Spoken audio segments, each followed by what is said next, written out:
dafa am benn góor buy laaj mu ne xam na ne yéene ci farate ci sunna julli ci ponk julli la bokk waaw mu ne nag dafa dem julli ba ci biir fàtte na yéene wut nan lay def. waaw yéene moom ëpp la ponk ëpp la farata sax ponk la bu amul julli lu am xam ngeen charte bi nga xam ngeen ko yéene benn ñu fi dafay yéene joox julli gi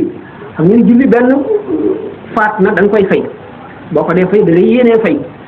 yéene ji fay nga yéene fekkee nag julli gi yaa ngi koy julli ci waxtoom da ngay yéenee joox maanaam def ko ci waxtoom yéene dafa waroon a lëkkaloog gannaaw yéenee julli waxtu sàngam nangami rakka waaye loolu lépp mën nga koo boole ci benn baat mooy julli gii kon julli gii teew bu dee tisbaar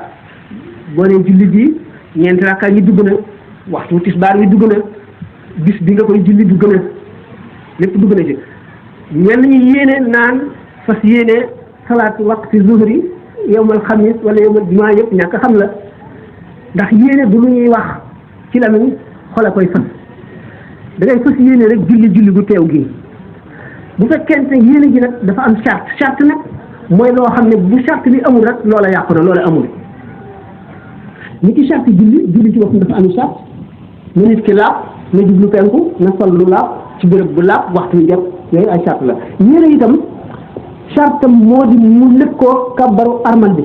allahu akbar bi diggante alifu allahu ji ak raawu ak bar bi ci la yéene dugg waaye gannaaw bu lu ñuy wax ci la lu ñuy fas rek ci xol la mën na dugg ci diggante boobu nga naan allahu akbar ci sa xol nga yéenee julli gi bu fekkente nag da nga ne allahu akbar ba àgg ci arra jooju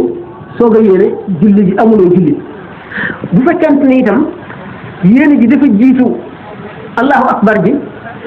bu jiitu gi xale yàgg tuuti nag doo am julli waaye bu fekkee ne sësoo nañ lool am na ci ulama yi ñoo xam ne julli gi dana mat waaye charte bi mooy nañu lëkkoo bi nga naan allahu akbar yéene nga see julli waxtu bi ndax taxaw nga jublu penku ba xam nga ne julli tisbaar ci waxtu bis bii ngay julli léegi kon loolu dañ ko yéene moom lu gaaw la ci xefinu bët mën nga yéene kon boo xamee ne charte bi yéene ngir yéene ji doy ngir julli gi baax mooy mu lëkkoo kàbbar bi allahu akbar ci diggante boobu la yéene bi tax bu allahu akbar ji jiitee yéene bi amuloo julli bu yéene ji jiitoo allahu akbar bi amuloo julli kon nag yéene du lu ñuy wax ci lamiñ da nga koy fas ci xol jëfi topp ju nekk laaj na yéene jàpp laaj na yéene waxtaan nañ ko fii bis war ne jàpp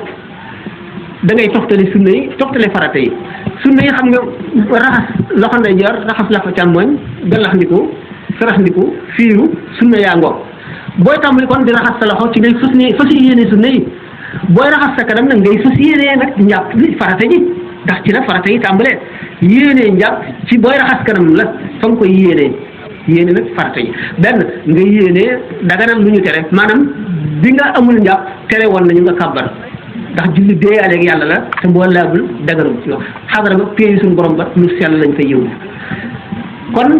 fas nga yéene daganam lu ñuy tere maanaam julli dagan ci man te kon mooy na laab wala fas naa yéene jàpp wala fas naa yéene jëf lu ñu farataal li ñu farataal ci yow mooy jàpp gi kon ñett yooyu yëpp loo ci yéene rek am nga yéene waaye kon njàpp laaj na ñaari yéene sunna yi ci booy tàmbali raxas sa loxo yéene ñaareel bi booy raxas sa kanam booba farata yi ngay yéene mooy njàpp mi nag yéene julli ci bi ngay kabaru armal bi nga koy tàbbal ci diggante boobu yéene nag bu amul jëf ji du am. ñu gàttal jëm foofu asalaamaaleykum wa rahmatulah.